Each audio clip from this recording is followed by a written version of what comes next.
Hi,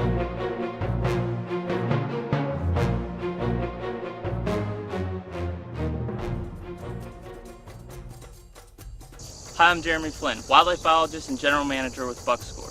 I came up with the idea for Public Pursuit when my wife and I had to move from Kentucky to Missouri. I started looking at lease prices and land and opportunities to hunt, and to get a piece of land, to lease a piece of land was outrageous. I mean, $20 to $25 an acre for under 100 acres. I started thinking a little bit about it and looking at the ample opportunities to hunt public land in the state of Missouri, and thought, well, what if I just took a whole year to strictly hunt public land? Now, I grew up in the state of Pennsylvania, where there was tons of public land, and that's pretty much what I hunted and grew up on. It's hard to go back to the public land after you've had private land for so long, and I almost thought that I might be able to re-hone my skills as a deer hunter going back to that public land, because instead of just going out to a patterned food plot or knowing the trails so well on a piece of private land that I've hunted for years and years and years, I'm now going to all these new pieces of property that I've never been on before. And essentially I have to start from scratch, from looking at maps and trying to identify areas that would be really good for hunting, and then actually getting out and walking 3, 4, 5 miles a day, just trying to find spots once we get out there. It would be a big challenge, and I would hope that I could see things. And even as a deer biologist, I do this for a living, I still think that I'm going to learn things about wildlife, about the habitat, about deer movement, and even about myself as a hunter.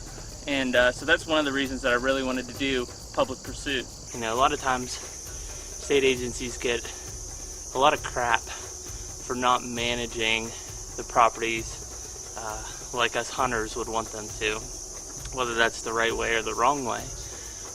More often than not, it's just because, well, why can't they just plant food plots? Well, the thing about wildlife, and in particular deer, is that a food plot is just a supplement to that deer's diet.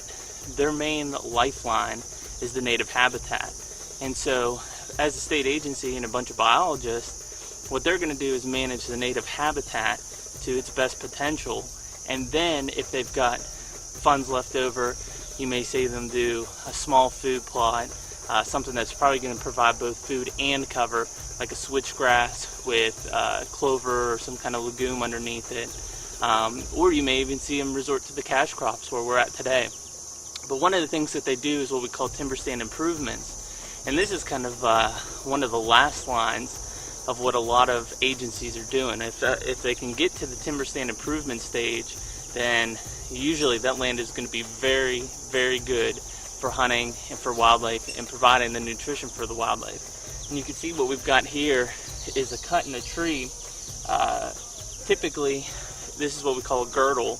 A lot of times you'll hear people say hack and squirt. Hack and squirt's just getting into that first layer of the tree, being able to spray herbicides in there to kill the tree.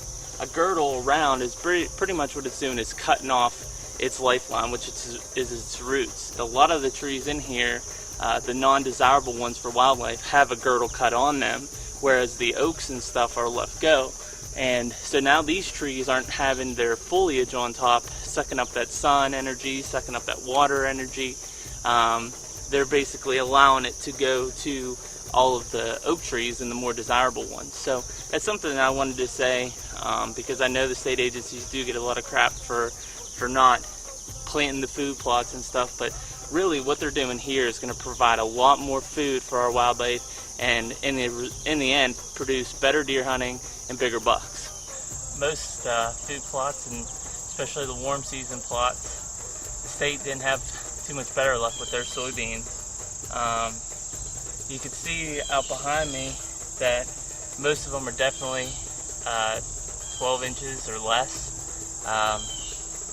It's just been really dry, and having the really wet season first, having to get everything to dry out before they could plant, and then having this really dry, hot summer, it just didn't allow these plants to do too well.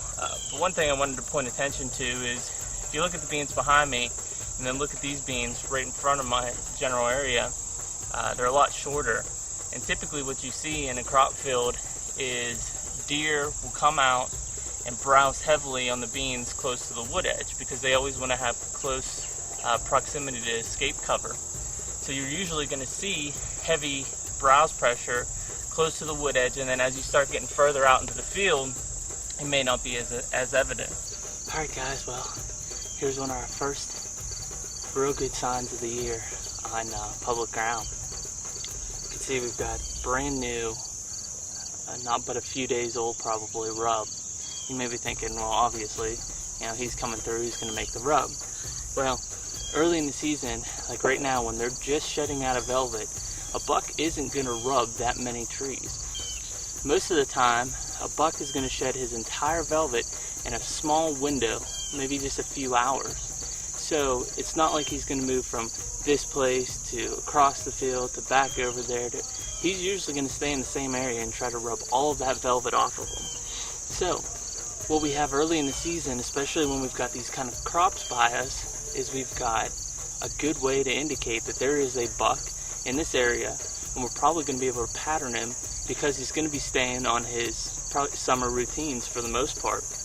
Now as we get later into the fall, you're going to see more and more rubs because they're going to start marking their territory, start building up their neck for the rut. What we look for early is if we can find a rub, we're pretty sure that there's going to be a buck in that area. So this is the place that I really wanted to be, but it's hard to find a tree. We're going to cut in through these woods. There's a good trail not too far behind me that I bet this buck has been using.